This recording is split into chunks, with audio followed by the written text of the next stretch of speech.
সামাজিক যোগাযোগ মাধ্যমে আমাদের আসলে এখন বসবাস। আমরা সেই পত্রিকা পড়া থেকে অনেক দূর সরে আসছি। যে কোনো নিউজই আসলে সামাজিক যোগাযোগ মাধ্যমেই পাওয়া যাচ্ছে। সম্প্রতি একটা ঘটনা নিয়ে খুব আলোড়ন সৃষ্টি করেছে, সেটা হলো আমাদের মিডিয়ার একজন অভিনেতার ওয়াইফ উনি আত্মহত্যা করেছেন।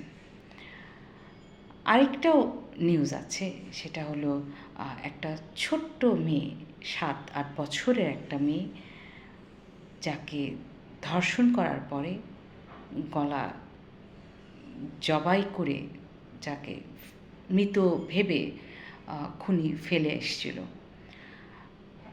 আসলে এই কথাগুলো বলার সময় না, মানে মুখ দিয়ে আসলে কোনো ওয়ার্ড বেরোয় না।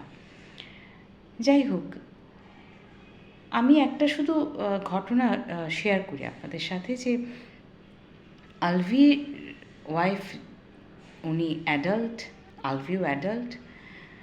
কেন হয়েছে, কী কারণে হয়েছে, আসলে এটা তো কোনটা সত্য কোনটা মিথ্যা আমরা আসলে নিজেরা তো আসলে জানি না।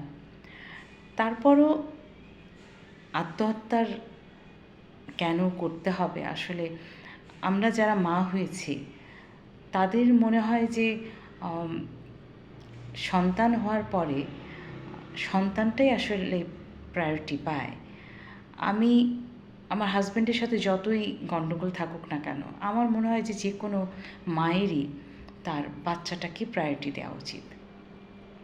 বাচ্চাটার জন্য এখন খারাপ লাগছে, কারণ ওর মাও নাই, বাবাও এখন ওর কাছে আসতে পারছে না। এটা বাচ্চাটার উপর দিয়ে কী হচ্ছে, আমরা হয়তো বা এক একজন এক এক রকমভাবে সমালোচনা করছি, কিন্তু একটাবার ভেবে দেখেন,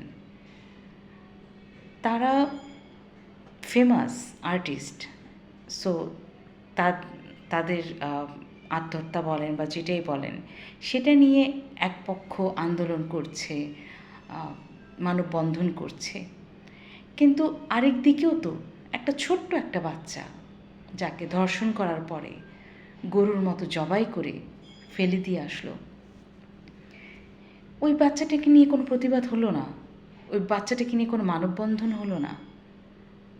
কোন সমাজে বাস করছি আমরা?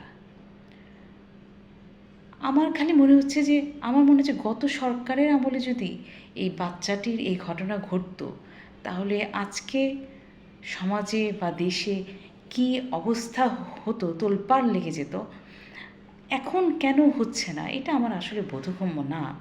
কিন্তু আমার খালি মনে হয় যে দুটি ঘটনাই দুঃখজনক, কিন্তু একটু চিন্তা করেন, একটা ঘটনা কিন্তু ওরা অ্যাডাল্ট, ওদের সন্তান থাকার পরেও তারা কেন করেছে, এটার চেয়েও মনে হয় যে বাচ্চাটি কিছুই বোঝে না, না বোঝার আগেই যে ও এই দুনিয়া থেকে চলে গেল, এবং এইটার বিরুদ্ধে কোনো মানববন্ধন হলো না। এই ব্যাপারটা আমাকে খুব অবাক করেছে, আমাকে খুব আহত করেছে যে আলভি স্টার বা আলভির বউ স্টার দেখেই ওকে নিয়ে আপনারা মানববন্ধন করলেন, বাচ্চাটি গরিব দেখে ওকে নিয়ে একটা মানববন্ধন হবে না? আমরা কোন সমাজে বাস করছি? আমরা কোথায় আছি?